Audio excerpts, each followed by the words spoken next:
無に準備したこと、そして対戦相手がバーレーンがやろうとした。Salah mengira. Pelatih Jepang akui kagum dengan fasilitas yang disediakan Indonesia untuk Jepang latihan. Tepat malam ini, Jepang jalani latihan perdana di Indonesia. Lokasi latihannya di lapangan ABC sebelum mencoba Stadion GBK H-1 jelang pertandingan. Pelatih Jepang, Hajime Moriyasu, mengaku terkejut dan kagum setelah melihat kualitas fasilitas olahraga yang ada di Indonesia, khususnya stadion yang digunakan untuk latihan perdana tim Samurai Biru di Jakarta. Setelah tiba di Indonesia, Moriyasu dan staf kepelatihannya langsung melakukan sesi latihan di salah satu lapangan terbaik yang ada di Jakarta. Dalam konferensi pers di sela-sela latihan, Moriyasu tidak bisa menyembunyikan rasa kagumnya terhadap kondisi stadion yang mereka gunakan. Sebelumnya, saya tidak yakin bahwa Indonesia memiliki lapangan dengan fasilitas sebaik ini. Biasanya, kita lebih familiar dengan stadion-stadion besar di negara-negara Asia Tenggara lainnya. Namun pengalaman kami di sini sangat menyenangkan. Kondisinya luar biasa, dan lapangan yang kami gunakan benar-benar sangat bagus. Moriyasu juga memuji kualitas rumput yang digunakan di lapangan tersebut, yang menurutnya sangat mendukung latihan tim. Rumput di sini sangat rata dan terawat dengan baik, sangat ideal untuk latihan intensitas tinggi. Ini memberikan pengalaman positif bagi pemain kami, tambah Moriyasu. Pelatih Jepang tersebut menambahkan bahwa pihaknya sempat mengirim orang untuk mengecek Stadion GBK. Beberapa hari lalu kami mendapat laporan dari tim kami bahwa stadion yang akan digunakan nanti dalam kondisi istimewa. Ini akan menjadi pengalaman bagus untuk kami bermain di Stadion Megah di Indonesia. Saya harap nanti hasilnya memuaskan bagi tim Samurai Biru, tutup Hajime Moriyasu. Nama Emiliano Jonathans banyak diperbincangkan oleh pendukung timnas Indonesia seiring penampilan apiknya di kasta kedua Belanda bersama Vitesse Arnhem. Pemain berusia 20 tahun itu tampil apik bagi klubnya usai mencetak 7 gol dan 3 assist dari 11 penampilan musim ini. Karena penampilannya, banyak yang mendukung agar Emiliano dinaturalisasi. Apalagi Emiliano sempat mengaku bahwa dirinya telah dihubungi PSSI dan juga Shin Tae-yong. Bahkan setelah dihubungi PSSI dan Shin Tae-yong, pemain keturunan Depok ini mengaku terbuka membela timnas Indonesia. Pintu saya terbuka. Karena saya baru pulih dari cedera serius, saya ingin menjadi sebugar mungkin terlebih dahulu, kata Emiliano. Dengan kecepatan, kelincahan, dan kemampuan individu yang mumpuni, Emiliano Jonathans berpotensi besar untuk menambah daya gedor di lini depan.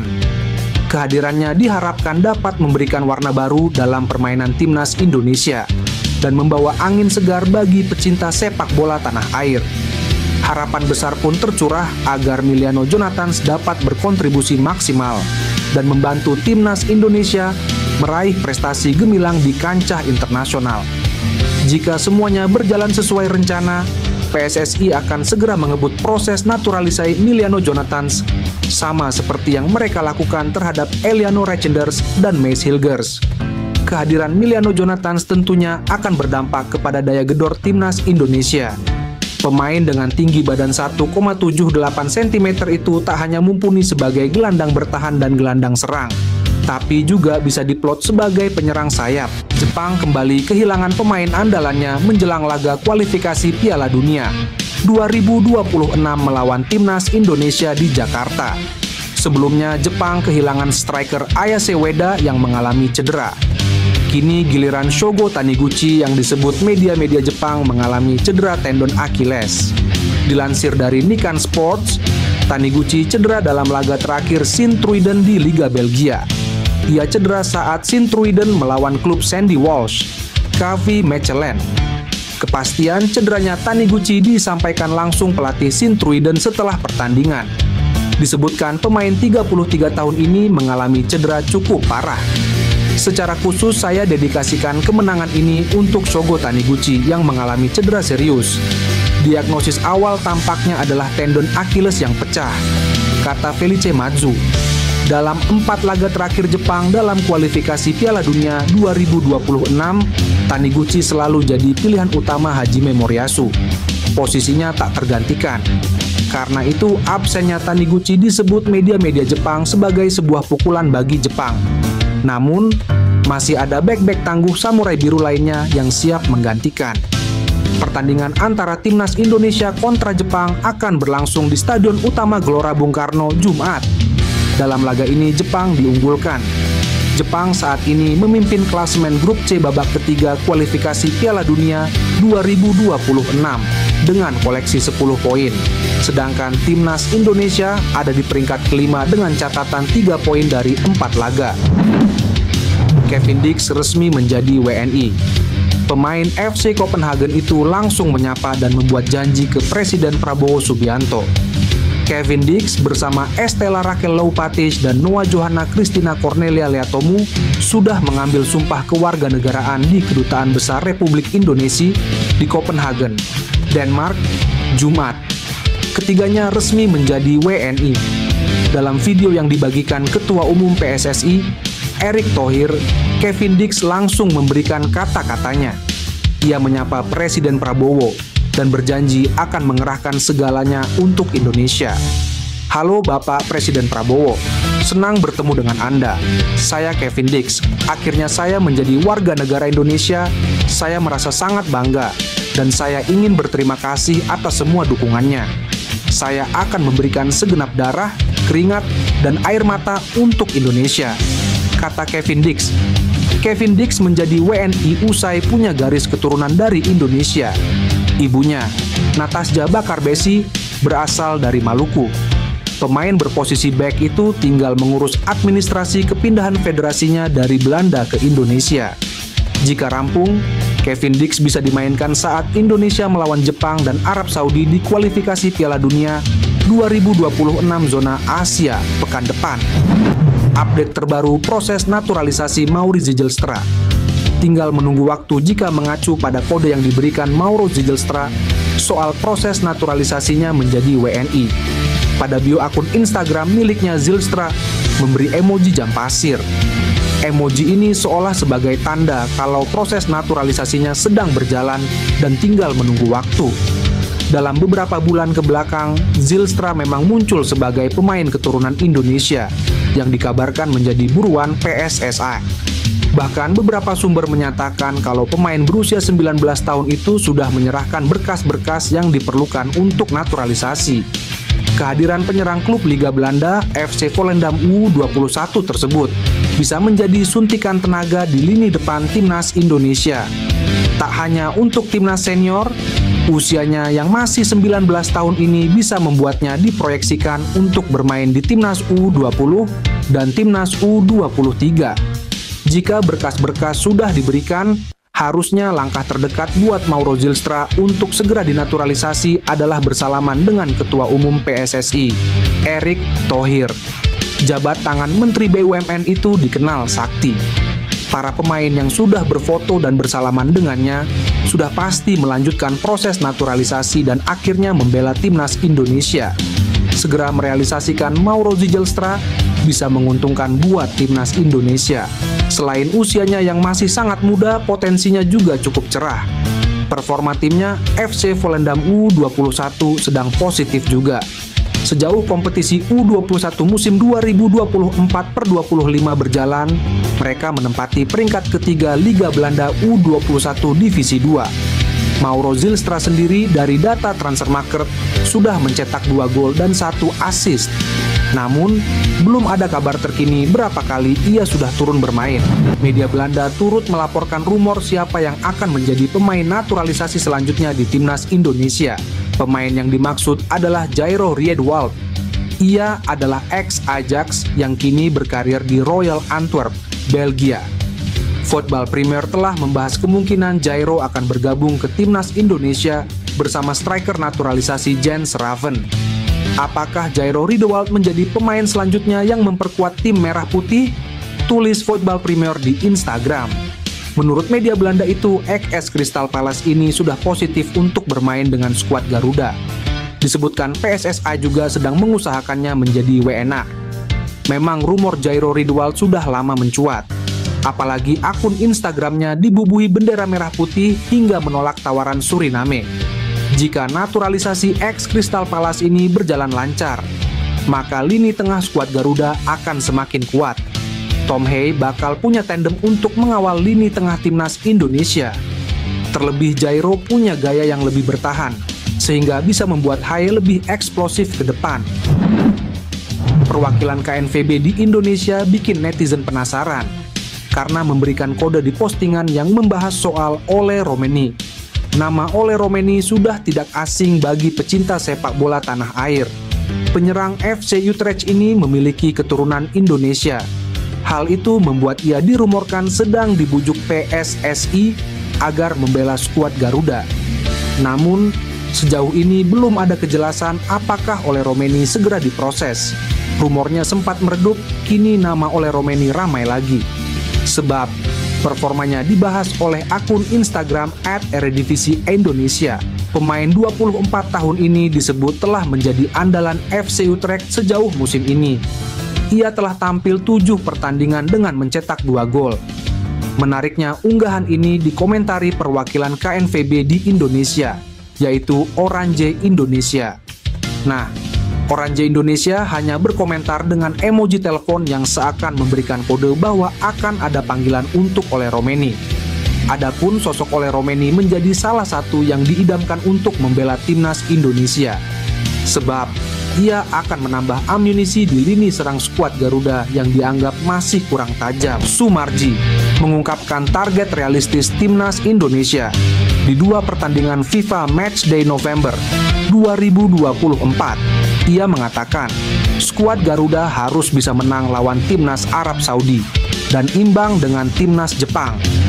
Timnas Indonesia akan melanjutkan perjuangan di grup C putaran ketiga kualifikasi Piala Dunia 2026 zona Asia.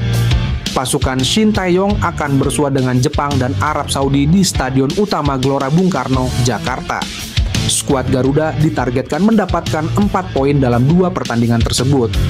Caranya, kata Sumarji, timnas Indonesia harus bisa meraih kemenangan melawan Arab Saudi dan minimal imbang dengan Jepang. Ia bicara target realistis harus dapat poin, lawan Arab Saudi harus bisa menang karena home. Kalau lawan Jepang ya minimal seri, kata Sumarji kepada awak media. Target ini dipasang setelah timnas Indonesia gagal meraih kemenangan dalam 4 pertandingan sebelumnya. Diketahui, Tom Hay dan kolega 3 kali imbang melawan timnas Arab Saudi, timnas Australia, dan timnas Bahrain.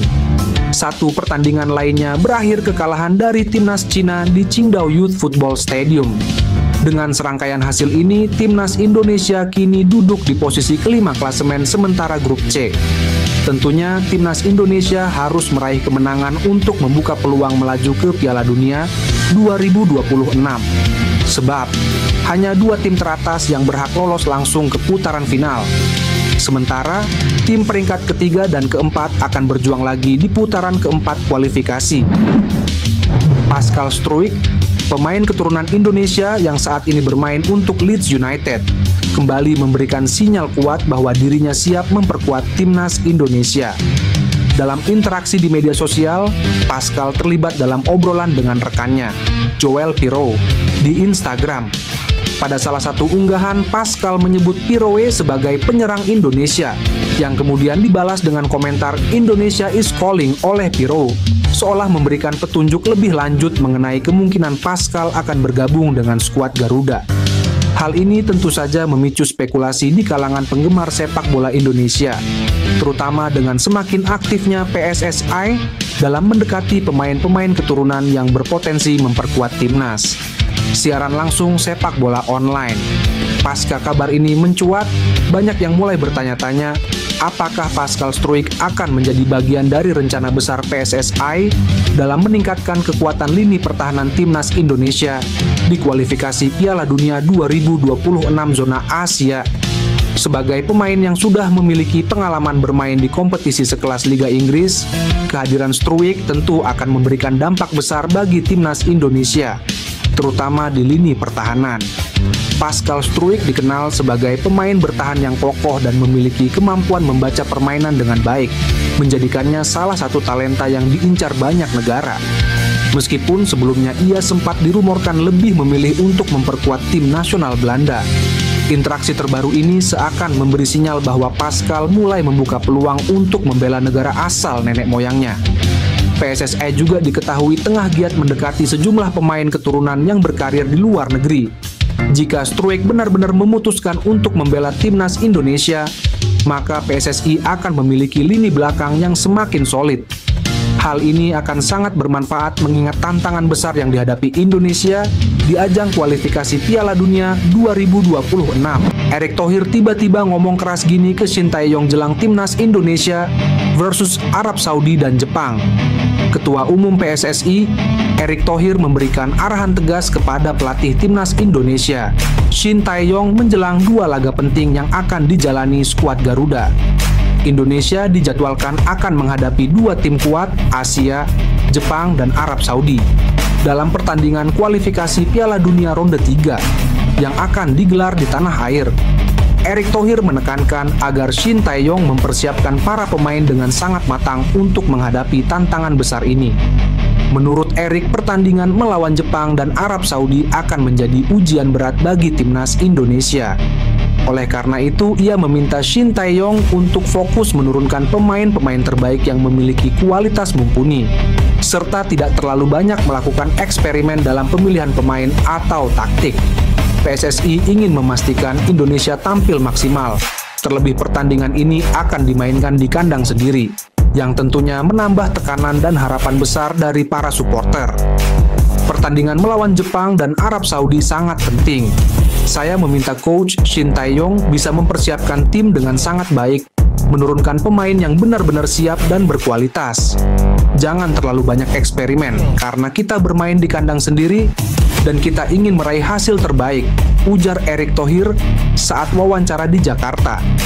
Erick Thohir juga mengingatkan bahwa laga melawan Jepang, yang dikenal dengan gaya permainan cepat dan disiplin, serta Arab Saudi yang selalu tangguh di level Asia, bukanlah pertandingan yang mudah.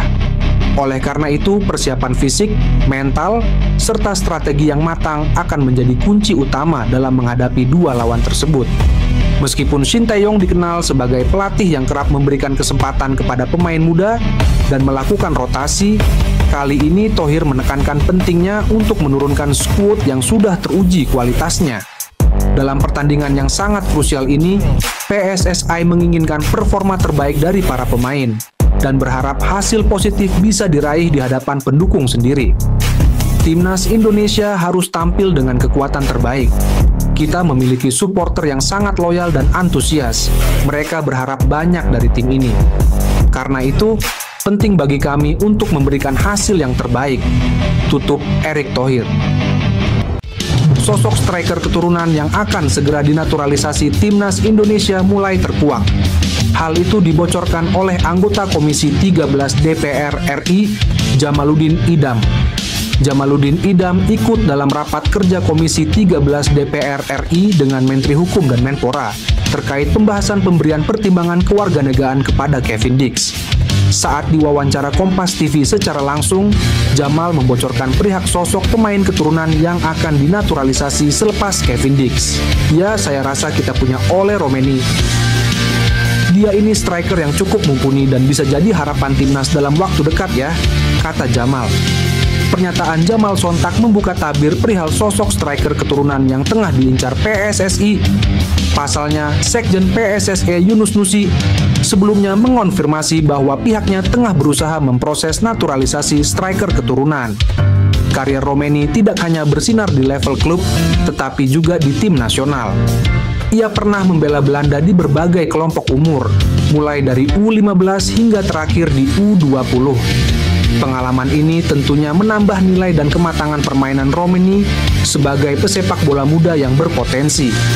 Dengan gaya bermainnya yang eksplosif, kemampuan mencetak gol, serta latar belakang keturunan Indonesia, Ole terhar Romeni menjadi sosok yang menarik yang dianggap akan sangat berguna andai benar-benar berseragam timnas Indonesia. Miliano Jonathans yang selalu disebut menjadi naturalisasi timnas Indonesia. Saat ini dia telah mengaku bahwa sudah menjalin komunikasi baik dengan pelatih timnas Indonesia, Shin Tae-yong. Emiliano Jonathans ini dapat masuk naturalisasi karena dia sendiri memiliki garis keturunan dari Depok, Jawa Barat. Dengan begitu, Emiliano ini sangat diyakini bahwa dia merupakan marah dari 1/12 marga Belanda di Depok. Emiliano Jonathans sendiri tengah bertanding bersama Vitesse Arnhem di Eerste Divisie 2024/2025 atau kasta kedua Liga Belanda yang sudah mencetak gol sebanyak 6 kali. Emiliano Jonathans telah ditanyakan apakah pernah dihubungi oleh Shin Tae-yong. Dengan santainya dia menjawab, "Iya, kami masih berkomunikasi," jawabnya. Emiliano ini juga pernah dipromosikan ke tim utama sejak tahun 2022. Akan tetapi karena usianya yang masih muda, dia lebih turun di Liga Belanda U21. Emiliano juga sudah berpengalaman bermain di Eredivisie dan mempunyai 19 cap saat di Vitesse Arnhem waktu berkompetisi di divisi teratas Liga Belanda. Kabar mengenai naturalisasi Jairo Riedewald dan Emiliano Jonathans untuk memperkuat timnas Indonesia langsung menyita perhatian publik. Media sosial dibanjiri oleh berbagai komentar dan diskusi mengenai potensi kekuatan baru yang akan dimiliki skuad Garuda. Para penggemar sepak bola tanah air menyambut antusias kabar ini, berharap kehadiran kedua pemain tersebut dapat membawa perubahan signifikan bagi prestasi timnas Indonesia. PSSI menggunakan Arya Sinulinga untuk menjawab berita naturalisasi Jairo Riedewald dan Emiliano Jonathans dengan menjelaskan bahwa PSSI saat ini memprioritaskan proses naturalisasi pemain Kevin Dix. Mengenai spekulasi naturalisasi Jairo Riedewald dan Emiliano Jonathans, Arya enggan memberikan komentar lebih lanjut dan memilih untuk fokus pada pemain-pemain yang sudah masuk dalam daftar prioritas.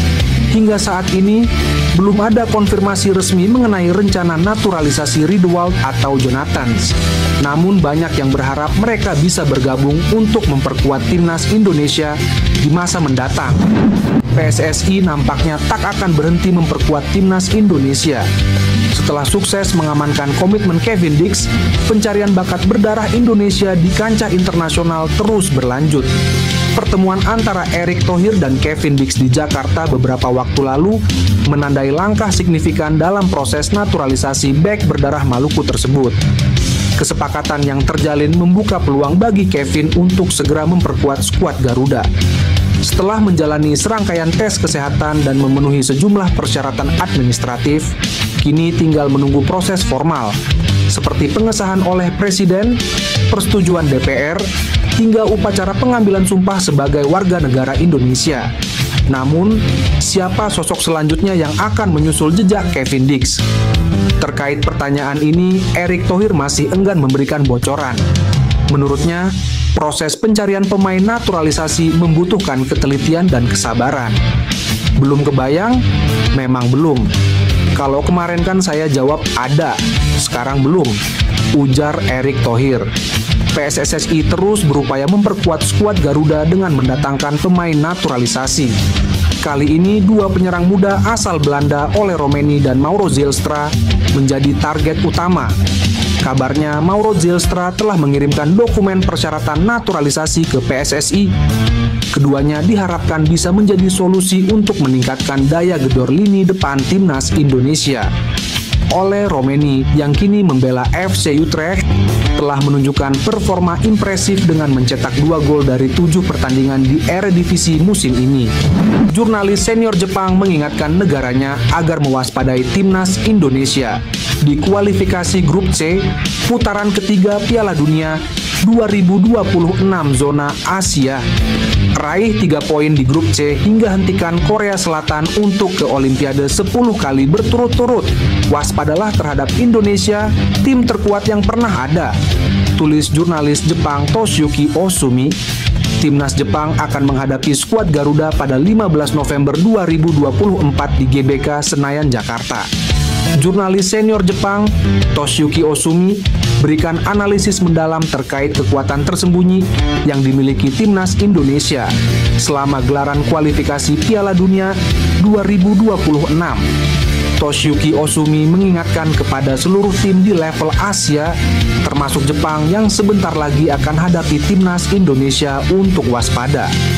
Menurutnya, timnas Indonesia menjadi tim dengan perkembangan yang paling cepat di Asia.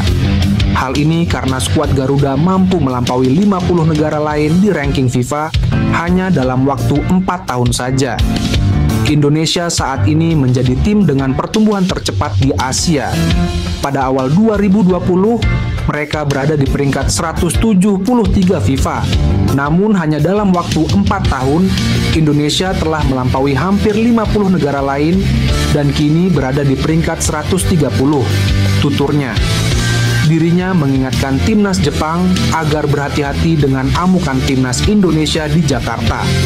Ia meminta timnya fokus terhadap prestasi gemilang yang diraih timnas Indonesia, bahkan belum pernah terbayangkan sebelumnya. Dalam momen yang mengejutkan, mantan pelatih timnas Arab Saudi Roberto Mancini menyatakan dukungan penuh untuk timnas Indonesia menjelang laga penting mereka melawan Jepang di putaran ketiga kualifikasi Piala Dunia 2026.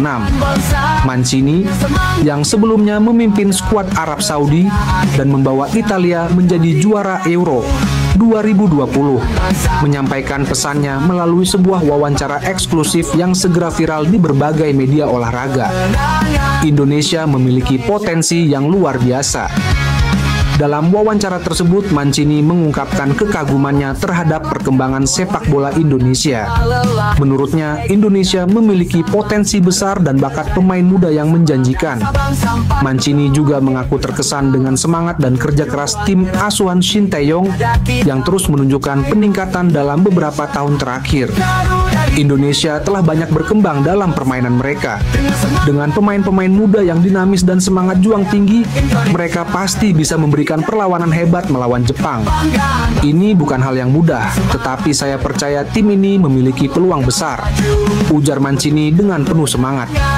Menurutnya, Jepang memang unggul dalam pengalaman dan teknik, namun Indonesia bisa memanfaatkan kekuatan kolektif dan disiplin untuk menyeimbangkan pertandingan. Pertahanan yang kokoh adalah kunci, tetapi jangan hanya fokus bertahan. Ketika ada kesempatan, Indonesia harus berani menyerang dan menciptakan peluang. Kecepatan dan stamina pemain muda Indonesia bisa menjadi faktor penting untuk memberikan kejutan pada lawan, tambah Mancini. Dalam sebuah wawancara eksklusif, pelatih timnas Belanda Ronald Koeman menyampaikan keyakinannya bahwa timnas Indonesia memiliki peluang besar untuk mengalahkan Jepang di putaran ketiga kualifikasi Piala Dunia 2026. Koeman, yang dikenal dengan strategi permainan menyerangnya, memuji perkembangan pesat sepak bola Indonesia dalam beberapa tahun terakhir. Saya percaya dengan pendekatan yang tepat, mereka bisa mengejutkan Jepang yang merupakan salah satu tim terbaik di Asia, ujar Koeman. Koeman juga menyoroti peningkatan infrastruktur dan dukungan dari pemerintah serta Federasi Sepak Bola Indonesia. Investasi dalam pengembangan pemain dan pelatihan sangat terlihat. Mereka telah menunjukkan kemajuan yang signifikan dalam kompetisi internasional. Tambahnya, dalam persiapan menghadapi Jepang, Koeman menyarankan agar timnas Indonesia fokus pada kekuatan permainan kolektif. Kunci untuk mengalahkan tim-tim besar adalah kerjasama tim yang solid. Jika pemain Indonesia bisa menerapkan taktik yang tepat dan tetap disiplin, peluang untuk meraih hasil positif sangat terbuka, katanya. Mulai diakui, striker Jepang nekat jujur gini soal timnas Indonesia di kualifikasi Piala Dunia. Pemain depan tim nasional Jepang, Takefusa Kubo, baru-baru ini memberikan pernyataan menarik menjelang pertandingan mendatang melawan timnas Indonesia. Dalam wawancara di media setempat, Kubo mengungkapkan bahwa laga tersebut akan menjadi tantangan yang tidak mudah bagi Samurai Biru. Kubo yang dikenal dengan kelincahannya di lini depan dan kerap membuat bek-bek lawan menderita, menyebutkan bahwa komposisi pemain Indonesia saat ini sangat menjanjikan. Saya melihat perkembangan yang signifikan dalam timnas Indonesia. Lini belakang mereka sangat solid dan sulit ditembus. Ini akan menjadi tantangan tersendiri bagi kami, ujarnya. Salah satu aspek yang membuat Kubo khawatir adalah fakta bahwa banyak pemain Indonesia kini berkarir di Eropa. Rata-rata pemain mereka kini bermain di liga-liga Eropa yang kompetitif. Pengalaman dan kualitas yang mereka dapatkan di sana jelas akan berpengaruh besar dalam pertandingan nanti. Tambahnya, Kubo juga menyoroti bagaimana kebangkitan timnas Indonesia dalam beberapa tahun terakhir membuat mereka semakin disegani di kancah Asia. Mereka memiliki taktik yang baik dan semangat juang yang tinggi. Kami harus siap menghadapi segala kemungkinan di lapangan, tegasnya. Meskipun mereka jauh di bawah kami, tapi saat di lapangan segalanya bisa terjadi. Kami bisa kalah atau bahkan imbang, kata Kubo.